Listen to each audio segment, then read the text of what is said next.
तर फ्रेंड्स, आजच्या क्लासमध्ये आपण अजाईल अँड स्क्रम याबद्दल पाहणार आहोत. तर अजाईल मेथोडॉलॉजीच्या आतमध्ये काय होते की अजाईल मेथोडॉलॉजीचे मीनिंग आहे सिंपल, आपण समजू शकतो यामध्ये.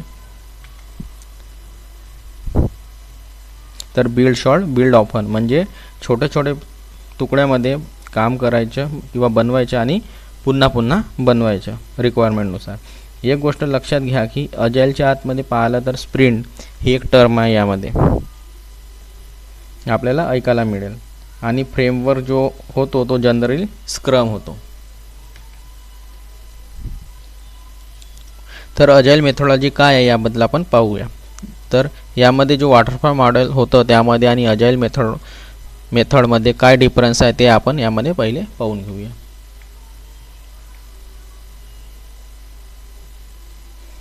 तर वॉटरफॉल मॉडेलमध्ये स्टेप बाय स्टेप काम करतो. तर जसं एक वेळेस पूर्ण बिल्डिंग बांधल्यावर आपण कस्टमरला देत होतो की ही तुमची बिल्डिंग आहे, त्याच्यानंतर यामध्ये काही कमी किंवा प्रॉब्लेम असेल तर त्यामध्ये आपण काही चेंजेस करू शकत नव्हतो. जसं त्यांनी डिझाईन दिलं त्याचप्रमाणे आपण बनवून दिलं. आता पूर्ण बिल्डिंग बनली तर आता यामध्ये चेंजेस करणं पॉसिबल नाही आहे. परंतु अजाईलमध्ये याच कामाला करायची पद्धत वेगळी आहे.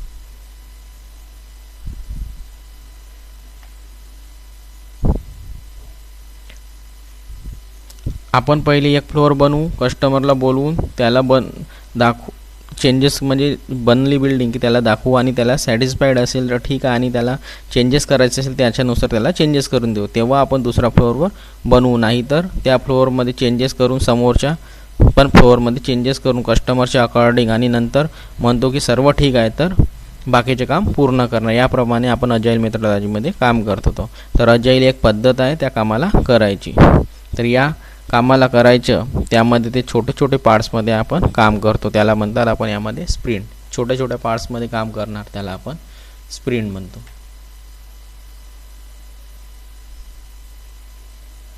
जे बघा याच्यामध्ये वॉटरफॉल मेथड आणि यामध्ये शो केलेली आहे काय कशा पद्धतीने आपण स्टेप बाय स्टेप काम करत होतो. आणि स्प्रिंट ही एक टर्म आहे बघा, यामध्ये छोटे छोटे पार्ट्समध्ये कसे काम करतो. तर स्प्रिंटचं मीनिंग आहे तो छोटा तुकडा ज्यावर आपण काम करत आहे. सपोज बघा यामध्ये स्प्रिंट डायग्राम दिलेली आहे स्प्रिंट टर्मची यामध्ये. तर बघा या चार्टमध्ये सपोज आपल्याकडून फ्लिपकार्टसारखी वेबसाईट बनवायची आहे, तर त्याला आपण म्हणणार की ठीक आहे तुमचं काम होऊन जाणार आहे, 3 महिन्यात तुमचं ॲप्लिकेशन रेडी करून देऊन देणार. परंतु असं नाही आहे की 3 महिन्यानंतर त्यांना ॲप्लिकेशन मिळणार. आपण त्याला 1 आठवड्यात 2 आठवड्यात काही काम करून त्यांना दाखवू, शो करून सुरू करणार. तर त्याचे काम रेडी करून त्या कामाला सुरू करणार. तर यामध्ये पूर्ण काम होणार. तर यामध्ये डेव्हलप पण होणार, बिल्ड पण होणार, टेस्ट पण होणार, डिप्लॉय पण होणार. हे सर्व काम यामध्ये होणार. हे सर्व काम झाल्यानंतर समोरच्या स्टेपवर जाणार. तर प्रोसेस पूर्ण फॉलो, या पद्धतीने आपल्याला प्रोसेस पूर्ण फॉलो करायची आहे. तर यामध्ये प्रोसेस हा पुन्हा पुन्हा करायचा आहे, म्हणून याला म्हणतात बिल्ड शॉर्ट बिल्ड ऑफन किंवा इटरेटिव्ह मेथड याला म्हणतात. पुन्हा पुन्हा या प्रोसेसला करत आहो, परंतु लहान लहान पार्ट्समध्ये याच्यापेक्षा पुन्हा काम एकसाथ करण्यापेक्षा छोटे छोटे पार्ट्समध्ये करतो, प्रायोरिटीनुसार करतो. यासाठी काही बनवायचे आहे तर पहिले लॉग इन लॉगआउट पेज पहिले क्रिएट केला. जेव्हा हा काम पूर्ण रेडी झाला तेव्हा टेस्टिंग पण होऊन जाणार, सर्वच होऊन यामध्ये 1 बाय 1 स्टेप बाय स्टेप काम करणार, डिप्लॉय पण करून देणार. तेव्हा आपण कस्टमरला त्यानुसार देणार. तेव्हा त्यांना दाखवणार की तुमचं log in logout page ready झालेलं आहे. तर एका वेळा तुम्ही यामध्ये एक वेळा चेक करून बघा. तर त्याला वाटतं की यामध्ये मोबाईल नंबर असायला पाहिजे की मोबाईल नंबर फिल केलं तर OTP यायला पाहिजे. तर त्यानुसार त्याला चेंजेस करून यामध्ये त्यांना चेंजेस करणं यामध्ये पॉसिबल आहे. तर त्यांना आपण यामध्ये चेंजेस करून देणार, कारण आतापर्यंत समोरचं काम झालं नाही आहे तर यामध्ये चेंजेस करू शकतो. तर पार्ट्समध्ये आपण काम करत आहोत.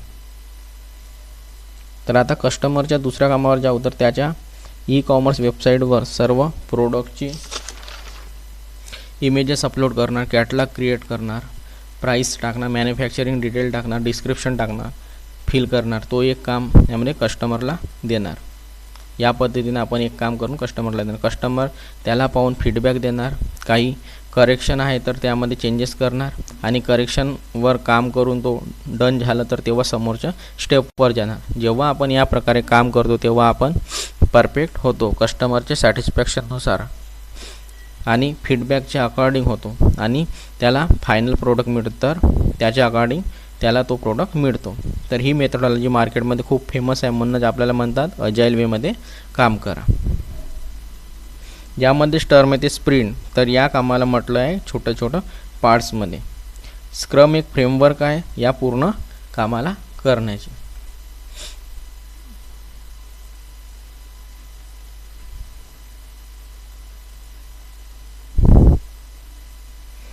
तर यामध्ये बघा त्या डायग्राममध्ये पाहिलं असेल स्प्रिंट 1, स्प्रिंट 2, स्प्रिंट 3 या पद्धतीने यामध्ये अवेलेबल होतं.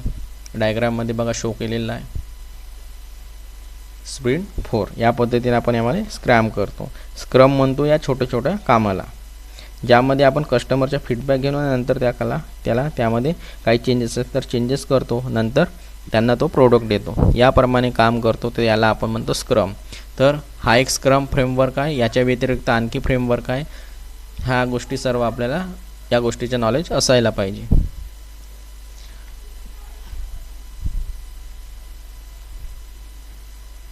यामध्ये एक स्प्रिंट एक टर्म आहे.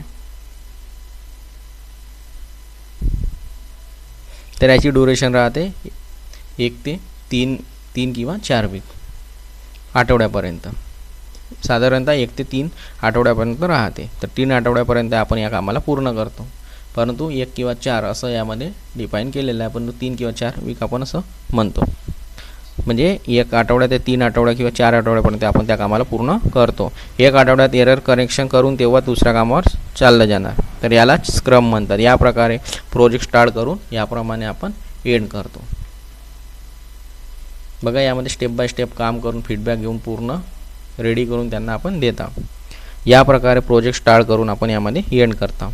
आता यामध्ये फायनली आपण गोष्ट करणार. आता आपल्याला अजाईल आणि स्क्रमबद्दल समजलं असेल. हे बघा वॉटरफॉल मेथड जे यामध्ये दाखवलेलं आहे पूर्ण ह्या गोष्टी कशा पद्धतीने प्रोजेक्ट केलं जाते, वॉटरफॉल मेथडमध्ये कशा पद्धतीने काम केलं जाते आणि स्प्रिंट या टर्मबद्दल सांगितलेलं आहे. एक log in log out page वगैरे कशा पद्धतीने काम करणार, पेमेंट वगैरे योग्य होत आहे की नाही या गोष्टी चेक करणार. अजाईल मेथडॉलॉजीबद्दल पण सांगितलेलं आहे की कशा पद्धतीने छोटे छोटे पार्ट्समध्ये काम करून आपण काही चेंजेस करून त्याला फायनल करतो. यानंतर बघा यामध्ये आपण फायनल गोष्ट करणार डेवऑप्स इमेजची, जे तुम्हाला प्रत्येक जागी आपल्याला दिसते डेवऑप्स लोगोमध्ये. तर ते कशा पद्धतीने बनलेली आहे तर याबद्दल आपण यामध्ये पाहूया. तर पहा आतापर्यंत पूर्ण गोष्टी बघितल्या त्याची गोष्टी यामध्ये दिसत आहे. सर्वात पहिले आपण प्लॅन करणार. हा सॉफ्टवेअर डेव्हलपमेंट लाईफ सायकलचा पार्ट आहे की आपल्याला काम कशा पद्धतीने करायचे आहे. सर्वात पहिले प्लॅन घेऊन येणार की आपण काम कशा पद्धतीने करणार. त्यानंतर त्याची कोडिंग करणार, बिल्ड करणार, एक्झिक्यूट करणार, त्याची टेस्टिंग करणार, त्याच्यानंतर त्याला डिप्लॉय करणार, त्याच्यानंतर त्या ऑपरेट करणार प्रॉपरली वर्क करते काय त्या गोष्टी बघणार. त्यानंतर यामध्ये मॉनिटर करणार. ही एक प्रॉपर प्रोसेस आहे सॉफ्टवेअर डेव्हलपमेंट लाईफ सायकलची, किंवा कोणत्या पण प्रोसेसला सॉफ्टवेअर बनवण्याची जी मेथड आहे ती हीच आहे. मदत आपण इंटिग्रेट करून दिलेलं आहे. यामध्ये इंटिग्रेशन करून दिलं म्हणजे डेवऑप्ससाठी हा माझा डेव्हलपमेंट पार्ट होता हा वाला, आणि मग याच्याशी इंटिग्रेट करून म्हणजे याला जोडून दिलेलं आहे त्याला म्हणतात इंटिग्रेशन. म्हणजे इंटिग्रेट म्हणजे या कामाला जोडणे. यामध्ये मी जोडून दिलेला आहे ऑपरेशन पार्टसोबत. हा डेव्हलपमेंट पार्ट, हा ऑपरेशन पार्ट, यामध्ये त्याला इंटिग्रेट केलेलं आहे. म्हणजे डेव्हलपमेंट प्लस ऑपरेशन या कामाला इंटिग्रेशन करून म्हणजे जोडून दिलेलं. हा जो काम आहे हा कंटिन्युअस, तर त्याला म्हणणार कंटिन्युअस डेव्हलपमेंट. हे बघा. आणि हा जो काम आहे हा कंटिन्युअस टेस्टिंग होता. बिल्ड अँड टेस्ट म्हणजे कंटिन्युअस टेस्टिंग. पूर्ण काम कंटिन्युअस चालत आहे. कंटिन्युअस म्हणजे काही झालं तर त्याला सांगणार किंवा करेक्ट करणार, अपडेट होऊन जाणार, त्याच्यानुसार यामध्ये काम करणार. याचप्रमाणे यामध्ये कंटिन्युअस डिप्लॉयमेंट किंवा डेव्हलपमेंट हा आहे यामध्ये, आणि त्याच्यानंतर कंटिन्युअस मॉनिटरिंग. तर यांनी या सर्व कामाला मिळून जे आपलं डेवऑप्सचं ॲक्च्युअल लोगो आहे ते आपल्याला यामध्ये बघू शकतं. बघा plan, code, build, test. Plan and कोडमध्ये कंटिन्युअस डेव्हलपमेंट झालं, बिल्ड अँड टेस्टमध्ये कंटिन्युअस टेस्टिंग झाली. यामध्ये याच कामाला पण हा डेव्हलपमेंटचा पार्ट झाला. त्याला हा झाला ऑपरेशनचा पार्ट. डिप्लॉय, ऑपरेट, मॉनिटर या कामाला आपण इंटिग्रेशन करून डेव्हलपमेंटला इंटिग्रेशन केला ऑपरेशनसोबत, मग या कामाला जोडून दिलेलं आहे. तर या पद्धतीने हा डेव्हऑप्सचा लोगो बनलेला आहे. आता आपल्याला डेव्हऑप्सचा लोगो समजणार या डायग्राममुळे. तर बघा कसा बनलेला आहे. बघा ही डायग्राम लक्षात ठेवा. याच्यानुसारच plan, code, build, test, integrate करून दिलं, मग रिलीज करते. त्यामध्ये डिप्लॉय, ऑपरेट, मॉनिटर बघा यामध्ये. तर हा झाला डेव्हऑप्सचा लोगो.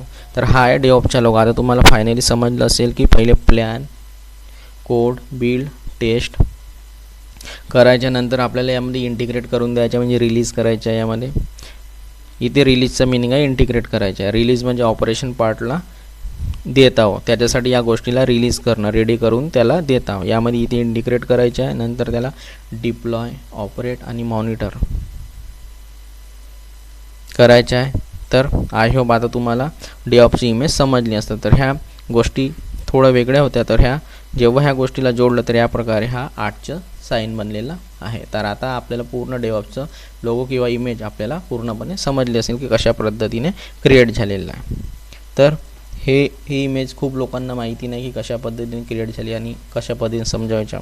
तर यामध्ये मी समजून सांगितलं आहे. तर हा आता डेव्हऑप्सचा लोगो. पण काय मिनिंग आहे हे समजून नाही सांगत यामध्ये खूप लोक. तर आता आपल्याला डेव्हऑप्सचा लोगो कशा पद्धतीने क्रिएट झालेल्या ह्या गोष्टी समजलं असणार. तर फ्रेंड्स, हा डेव्हऑप्सचा तो लोगो बघा त्या इमेजवरूनच क्रिएट झालेला आहे. हा डेव म्हणजे डेव्हलपमेंट पार्ट, याला रिलीज केला म्हणजे इंटिग्रेट केलेला ऑपरेशन पार्टसोबत. तर या पद्धतीने plan, code, build, test release केलेला, इंटिग्रेट करून दिलेला ऑपरेशन पार्टचं डिप्लॉय, ऑपरेट, मॉनिटर या पद्धतीने पूर्ण प्रोसेस आहे सॉफ्टवेअर डेव्हलपमेंट लाईफ सायकलची. तर फ्रेंड्स, आता आपल्याला पूर्णपणे डेव्हऑप्सचे इमेज लोगो कशा पद्धतीने बनलं ते समजलं असणार. तर फ्रेंड्स, या व्हिडिओमध्ये एवढंच. Bye bye.